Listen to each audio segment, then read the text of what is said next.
नमस्कार, आपण पाहताय देशसत्ता न्यूज रिपोर्टर।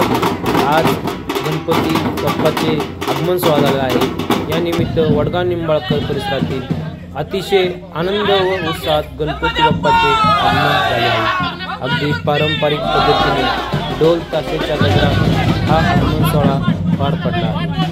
घरोघरी व मंडळाच्या ठिकाणी गणपती मूर्तीची स्थापना करण्यात आली आहे। अगदी लहान मुलांपासून ते थोरांपर्यंत त्याचा आनंद घेताना या ठिकाणी पाहायला मिळत आहे। पुढील 10 दिवस गणपती उत्साहात व विविध मनोरंजन कार्यक्रम वडगाव निंबाळकर परिसरात होत असतात। ठिकठिकाणी महाप्रसाद तसेच विविध प्रकारचे कार्यक्रम आयोजित केलेले जातात। शांतिमय व आनंद उत्साहात गणपती सोहळा वडगाव निंबाळकर येथे पार पडला जात आहे।